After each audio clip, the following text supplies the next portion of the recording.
기도하겠습니다. 주님, 누구든지 나를 따라오려거든 자기를 부인하고 자기 십자가를 지고 나를 따르라 말씀하신 이제는 그 주님의 말씀대로 나의 십자가를 지고 걸어가게 해 주시옵소서.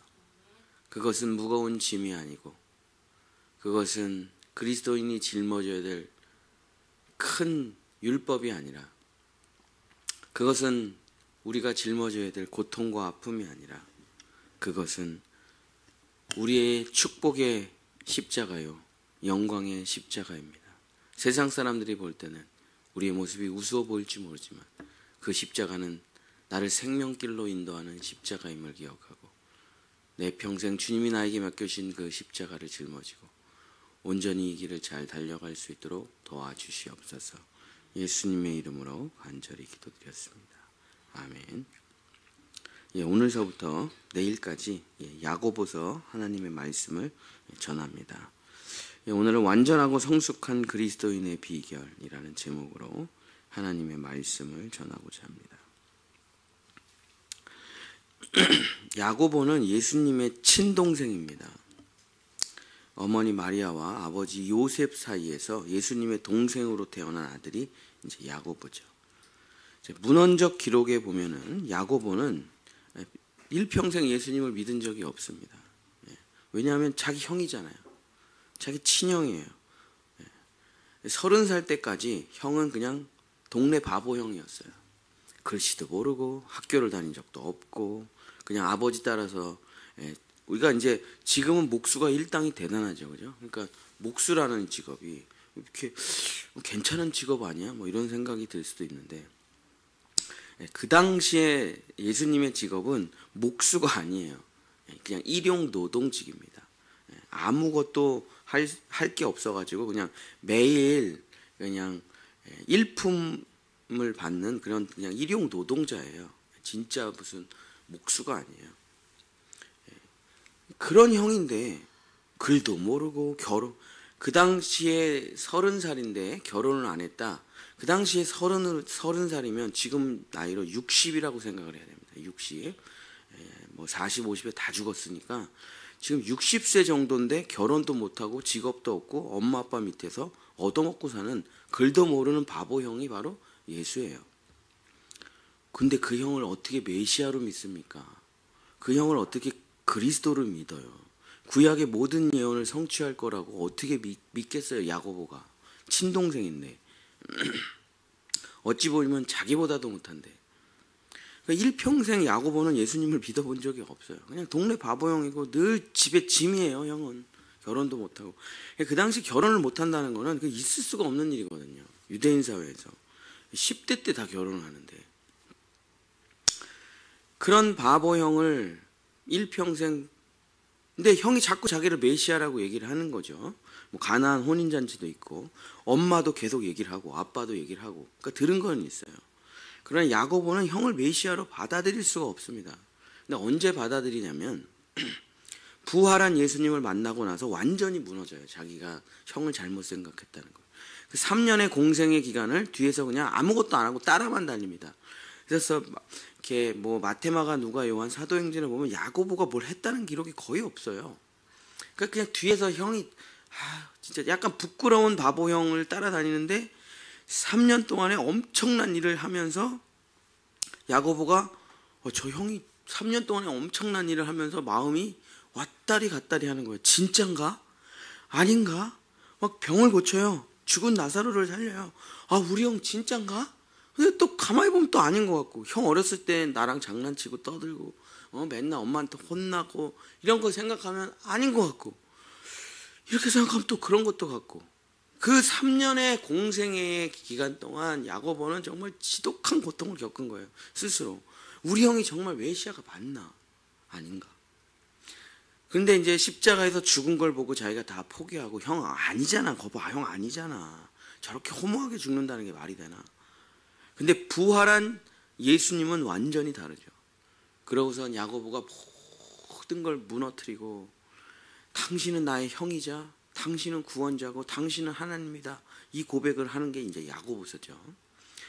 제가 생각할 때는 엄마보다 더 어려워요. 야고보는.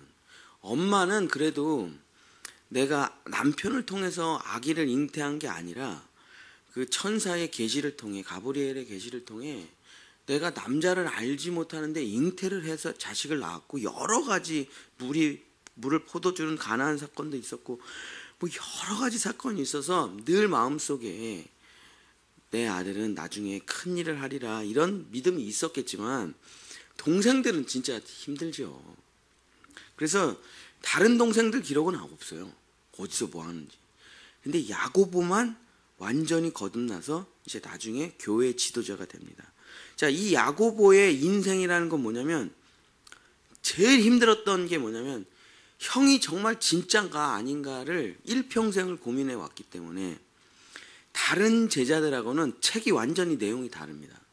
그 시선이 없이 그냥 야고보서를 읽게 되면은 어떻게 되냐면, 뭐 이런 학자들의 얘기가 많죠. 야고보서와 로마서는 서로 대치된다. 그래서 마틴 루터가 야고보서를 지푸라기 서신이라고 그랬어요. 쓸데없는 서신. 성경에 왜 끼어 있는지 모르겠다, 도대체. 그러니까 이제 이방인의 관점에서 예수를 이미 그리스도로 받아들인 사람의 입장에서는 야고보서가 그렇게 보일 수도 있어요. 근데 우리는 야고보서를 이해해야 될 때, 야고보는 예수님의 친동생이었단 말이에요.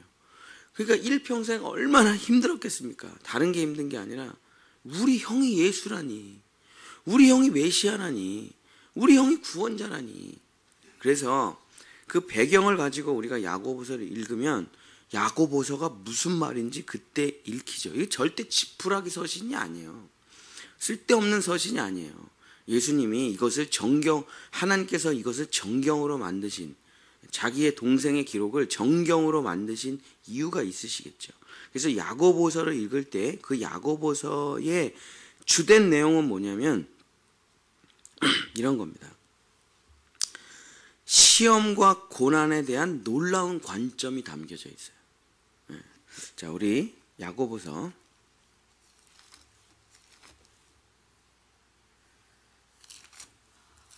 1장 2절 3절 읽겠습니다.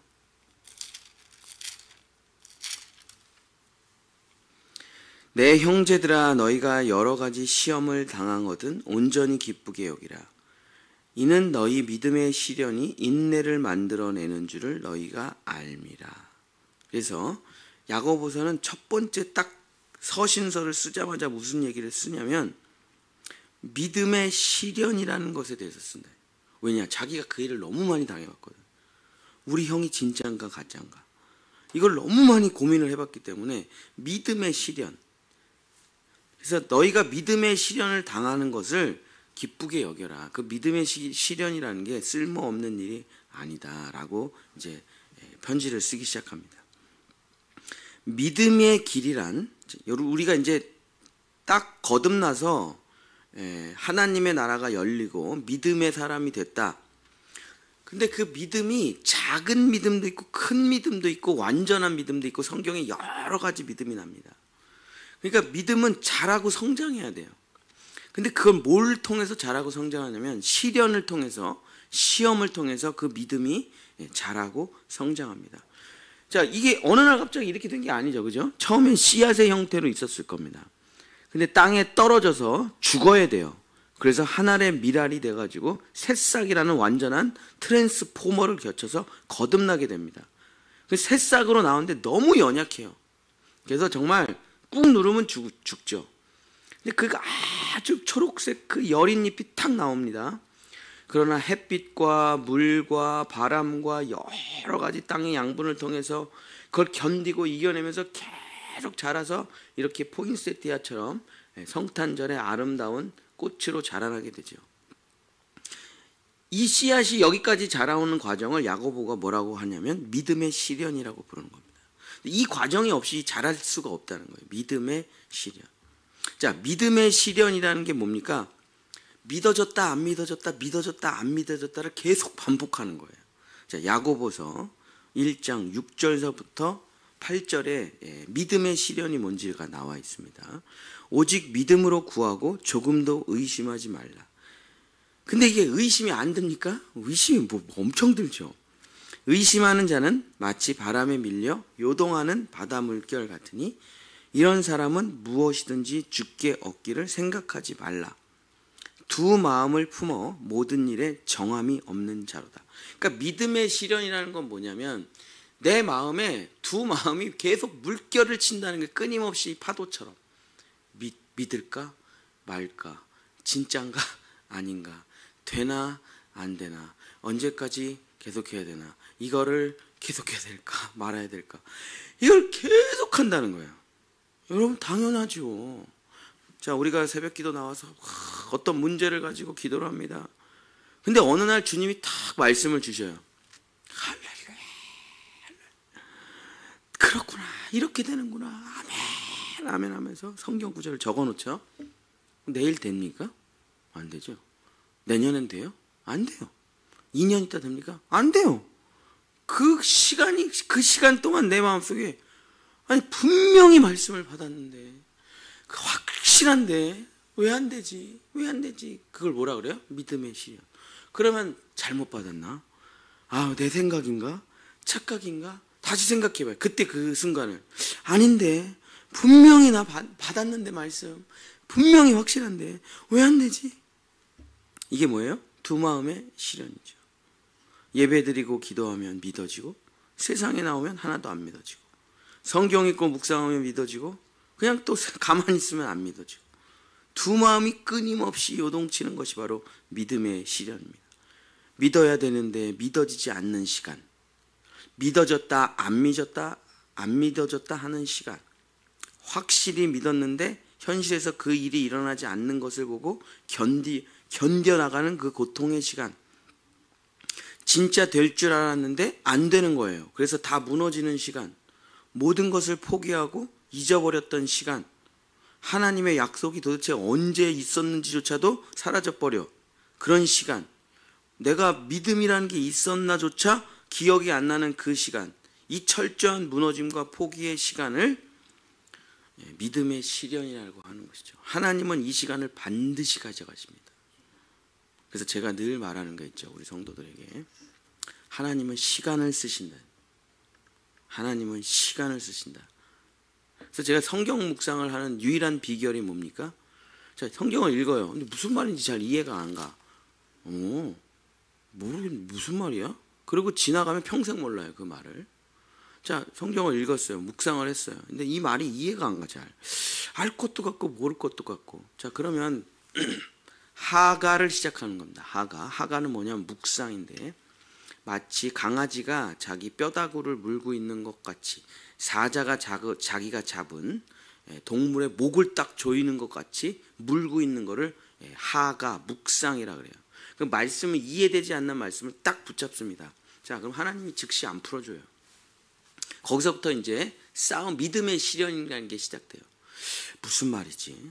자, 하루를 생각했습니다. 안 풀어줘요. 이틀을 생각했습니다. 안 풀어줘요. 그래서 모든 성경 구절은 시간의 락이라는 게 걸려 있어요. 그래서 한 번에 이해되는 말씀도 있고, 한 달짜리도 있고, 1년짜리도 있고, 뭐 10년, 30년짜리, 100년짜리도 있습니다. 영원도 있고요. 그래서 자기가 그 말씀을 딱 품고, 도대체 이게 무슨 말씀입니까? 하나님 이 뜻을 가르쳐 주시옵소서 하고 물고 늘어지는데, 이 물고 늘어지는 시간을 믿음의 시련이라고 그러는데, 풀어질 때까지 끝까지 물고 있으면 풀어주셔요. 제가 한 절을 제일 많이 묵상한 게 6개월인데, 태초에 하나님이 천지를 창조하시니라를 결혼하고서 딱 받아가지고 6개월을 묵상했더니 그제서야 그게 무슨 말인지 알겠더라고요. 6개월. 그러니까 이 믿음의 시련을 견뎌야만, 이 세월을 견뎌야만 하나님은 그 세월을 통해서 우리에게 모든 걸 다 가르쳐 주셔요. 내가 얼마나 믿음이 없는지, 내가 얼마나 엉터리인지, 내가 얼마나 하나님을 안 믿고 있는지, 내가 얼마나 두 마음이 많은지, 내가 얼마나 연약한지, 그걸 다 알게 돼요. 이 믿음의 시련을 통해서. 진짜 나는 하나님을 안 믿는구나. 그거 다 포기하고 내려놨을 때, 그때 주님이 역사하기 시작한다니까요. 그거 안 해본 사람은 그걸 모르죠. 그죠? 자, 한번 보십시오. 우리 어저께 쫙 읽었던 그 믿음의 선진들을 야고보의 관점으로 한번 보세요. 그럼 야고보의 눈으로 보면 이렇게 보이는 거예요. 이걸 그냥 노아가 물의 심판을 보았습니다. 근데 120년이 걸려서 완성을 한 거예요, 그거를. 자, 그럼 120년 동안 물론 확실히 하나님의 비전을 봤지만 120년 동안 어떻게 살았을까요? 믿음의 시련으로 사는 거죠. 된다는 걸 알았지만 오늘도 나무를 들고 산으로 올라가지만 날씨가 너무 좋은데 그때 그 노아의 마음이 얼마나 여러 가지 복잡한 마음이 있었겠습니까? 믿어졌다. 또 그래서 다시 그냥 확 나무를 던지고 앉아서 기도를 하면 다시 또 보여줘요. 아, 맞아, 확실하잖아. 그리고 다 또 나무를 들고 올라가. 그 세월이 120년이 아니겠습니까? 야고보의 눈에는 그 노아의 그 시간이 보이는 거예요. 왜냐하면 자기가 예수님을 보면서 그렇게 살았으니까. 자, 아브라함이 아들을 낳을 거라고 말씀받았어요. 100세에 낳을 거라고 상상이나 했겠습니까? 금방 생길 거라고 생각했겠지.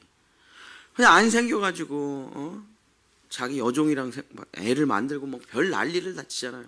그러고선 잊어버렸어요. 그러고선 이제 능력 자체가 사라져 버렸는데 그때 생기지 않습니까? 요셉이 총리가 되는 꿈을 꿨어요. 볕단의 꿈을 꿨어요. 야, 근데 애굽의 보디발 장군의 노예로 팔려가요. 야, 이게 말이 되나? 근데 거기서 또 보디발 장군의 아내를 성추했다는 누명을 쓰고 지하 감옥에 또 들어가네. 야, 이게 뭐지? 아니, 지하 감옥에서 술 맡은 관원장, 똥 맡은 관원장을 꿈을 풀어주면서 나 좀 제발 좀 나가게 해주세요. 저는 꿈이 있는 사람입니다. 나가가지고 술 맡은 관원장이 석방돼서 갔는데 연락이 안 와요. 2년 동안.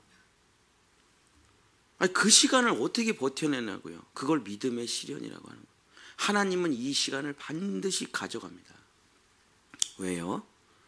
이 시간 동안에 나의 부스러기가 다 떨어지고 나의 욕심이 다 떨어지고 나의 정말 내 상황과 내 연약함이 다 떨어지고 정말 믿음만 남을 때까지 기다리시는 거예요. 믿음만 남을 때까지. 야고보도 마찬가지입니다. 자기 형을 쫓아다녀요. 근데 자기 형이 30년 동안 동네 반보형이었대. 괴로워요. 어떻게 형이 메시아냐, 메시아. 그러나 부활한 예수님을 만나고 그때서야 변화되기 시작해요. 자, 믿음의 시련이라는 건 뭐냐면 하나님이 말씀을 주셔요. 계시를 주셔요. 근데 그게 성취되는 것이 내가 생각한 것보다 훨씬 더디게 됩니다. 자, 사도행전 1장 6절에서 7절입니다. 그들이 모였을 때 예수께 여쭈어 이르시되 주께서 이스라엘 나라를 회복하심이 이때니까. 자, 예수님이 부활하셨어요. 그러니까 제자들이 다시 환호성을 지릅니다. 됐어. 자, 이제 이 예수님을 모시고 로마를 정복하고 세계를 정복하자. 언제예요? 언제? 그랬더니 예수님이 승천하시기 전에 이렇게 얘기를 하죠. 이르시되 때와 시기는 아버지께서 자기의 권한에 두셨으니 너희가 알 바 아니요. 예수님이 말씀하신 이스라엘 나라의 회복이 언제예요? 아직도 안 이루어졌다니까요. 그죠? 지금 이스라엘 전쟁하고 있잖아요. 이스라엘 지금 예수님 믿습니까? 아니요. 아직도 안 일어났어요, 그게. 그래서 이미와 아직 사이라고 하는데 그것을 신학적으로. 어쨌든 때와 시기는 아버지께서 절대 우리에게 가르쳐 주시질 않아요. 그러니까 된다는 것만 알고 언제 되는지를 모르니까 그 시간이 굉장히 힘든 거예요. 이것을 믿음의 시련이라고 합니다. 그러나 이 믿음의 시간, 그죠? 자, 출애굽해가지고 바로 가나안을 가면 얼마나 좋습니까? 광야길을 왜 걷는 거예요? 도대체 40년 동안 그렇게 애굽에서 고생을 했는데 뭐하러 40년을 광야길을 걸어요? 근데 뭐라고 하십니까? 내가 너희에게 광야길을 걷게 한 이유는 너희가 믿음이 없다는 것을 내가 가르쳐주고 아무것도 없는 광야에서 오직 믿음 하나로만 살 수 있다는 것, 하나님의 말씀으로만 살 수 있다는 것을 내가 너희에게 가르쳐주리라. 그게 되지 않고 가나안 땅에 들어간다는 건 의미가 없다. 그죠? 그죠? 우리에게 중요한 게 뭡니까? 천국 가는 거죠. 천국 가는 거죠. 물론 중요하죠. 제일 중요합니다. 그러나 믿음의 시련이라는 게 없이 천국에 가면 뭐 할 거예요? 지금 이 상태로 내가 천국에 간다? 천국 지옥 되죠. 제가 얼마나 욕심이 많은데, 우리 교회 성공시키고 싶은 욕심이 제가 얼마나 많은데, 제자 훈련은 뭐 요양원 뭐 다 내려놓긴 했지만 제가 너무 10년 동안 이글이글 불탔던 사람인데요. 성공시키고 싶대. 내가 섬기는 이 사역단체를 성공시키겠다. 모든 걸 쏟아부어서 다 실패하고 지금 떠나기는 하지만 얼마나 이글이글 타는지 몰라요. 그게 이제 그때는 그렇게 생각이 들어요. 내가 주님의 나라와 그 뜻을 위해서 내 모든 것을 걸고 해보리라. 안 돼요. 1년이 지나가도 안 돼. 2년이 지나가도 안 돼. 3년이 지나가도 안 돼. 10년이 지나가도 안 돼. 하나님, 저는 이제 더 할 게 없습니다. 전 이제 번아웃 돼가지고 돈도 없고 능력도 없고 체력도 없고 아무것도 못해요. 주님이 하소서. 그리고 물러나게 되는 거죠. 모르겠어요. 언제 될지. 이 믿음의 시련이라는 것이 있어야만 우리는 진정한 그리스도인이 된다. 이게 야고보서가 말하는 놀라운 관점이죠. 바울 서신을 쭉 읽어보면 약간 이런 착각에 빠져요. 거듭나면 다 될 것 같은 착각. 예수님의 십자가 복음만 탁 찾아오고 내가 거듭만 나면 단번에 모든 것이 다 될 것 같다는 착각에 빠지게 되죠. 저도 그랬고. 그렇지 않습니다. 그렇지 않아요. 성장의 과정이라는 게 있어요. 여러분, 꽃이 피는 걸 보셨습니까? 보신 적 없으시죠? 애벌레가 나비가 되는 거 보셨어요? 못 봤죠? 씨앗을 심었는데 그게 땅에서 새싹이 되는 걸 보셨어요? 못 보셨죠? 그게 매일 그런 일이 아니요 수두룩빽빽하게 일어나는데 여러분 못 보셨죠? 왜 못 보셨습니까? 여러분 바빠가지고 못 봤어요. 여러분의 속도가 너무 바빠가지고 꽃이 피는 걸 볼 수가 없어요. 꽃이 피는데 한 이틀 걸릴걸요? 땅에서 씨가 나오는데 일주일 걸립니다. 여러분 그걸 이렇게 일주일 동안 차 한잔 마시면서 이렇게 여유 있게 보실 수 있으세요? 못 보죠. 우리는 너무 급해. 사탄이 예수님을 못 믿게 하는 가장 위대한 방법 뭐냐? 우리를 바쁘게 하는 거죠. 생각할 시간이 없고 묵상할 시간이 없고 너무 바빠가지고 하나님의 창조를 볼 시간이 없습니다. 그러니까 이 내 속도로는 하나님의 생명의 속도하고 맞지가 않기 때문에 늘 믿음의 시련이라는 게 생길 수밖에 없게 되는 거죠. 진짜 될까? 분명히 말씀 주셨는데 진짜 될까? 근데 왜 안 되지? 왜 안 되는 거야? 제가 어저께 아주 오랜만에 어떤 분을 만났어요.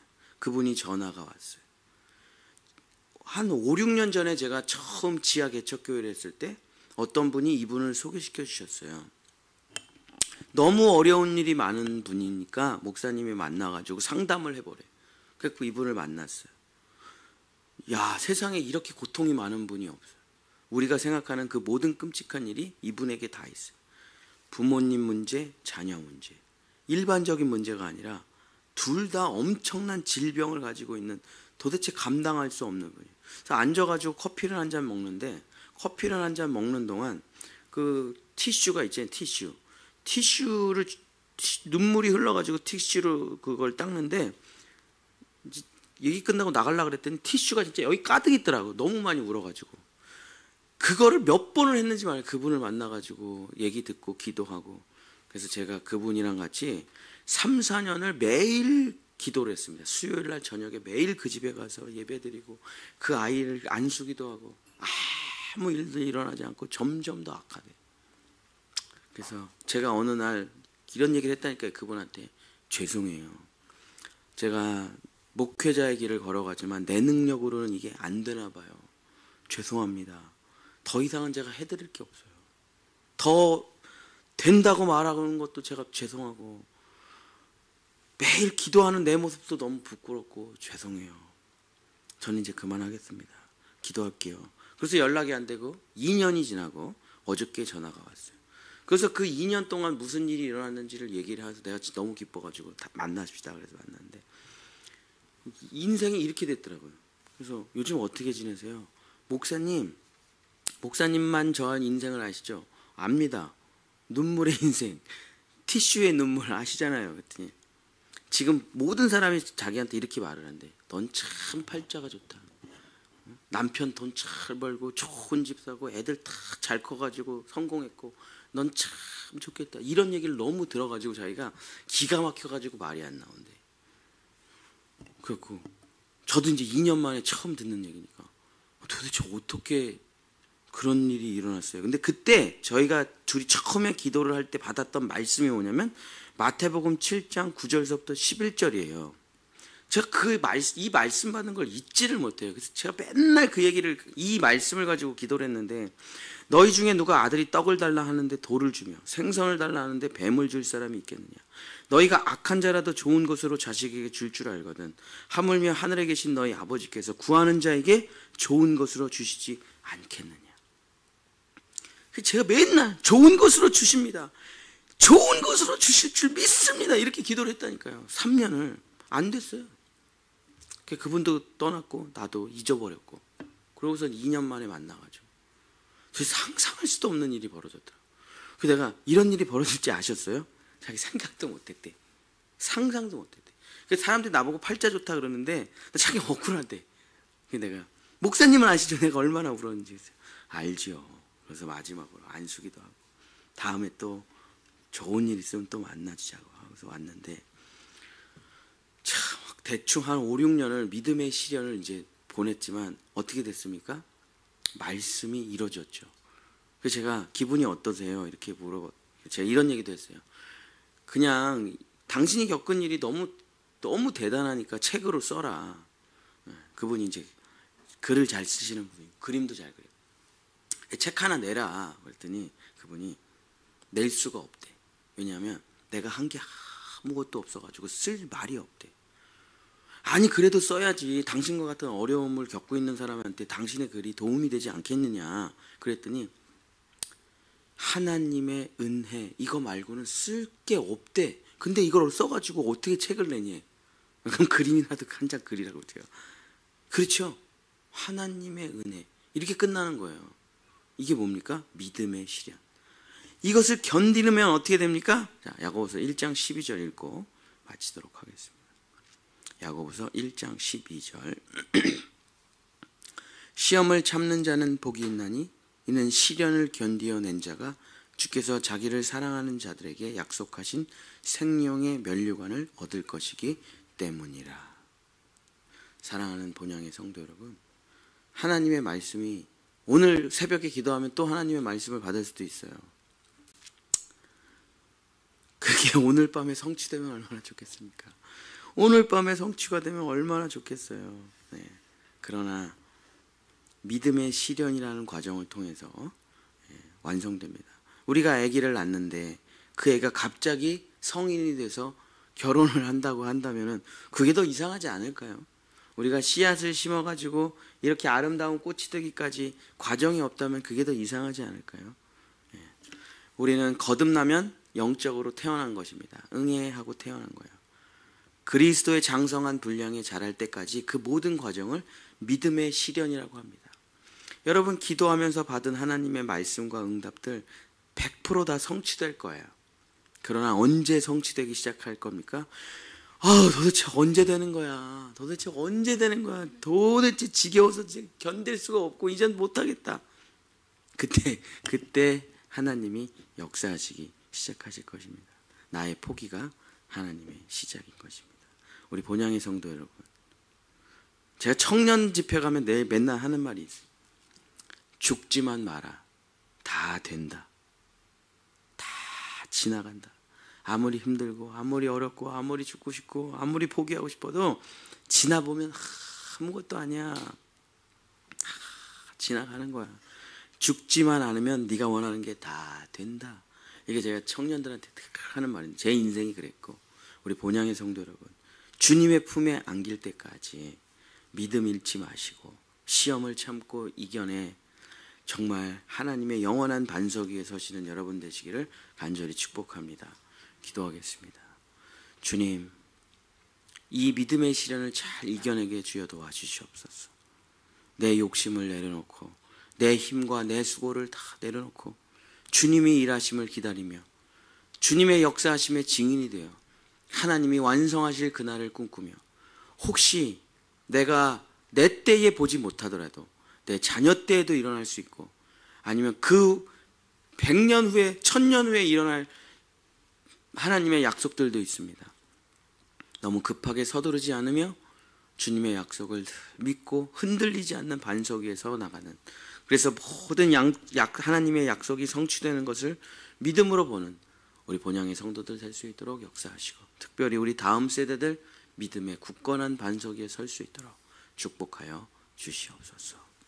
여호와는 내게 복을 주시고 너를 지키시기를 원하며, 여호와는 그 얼굴을 내게 비추사 은혜 베푸시기를 원하며, 여호와는 그 얼굴을 내게로 향하여 드사 평강 주시기를 원하노라.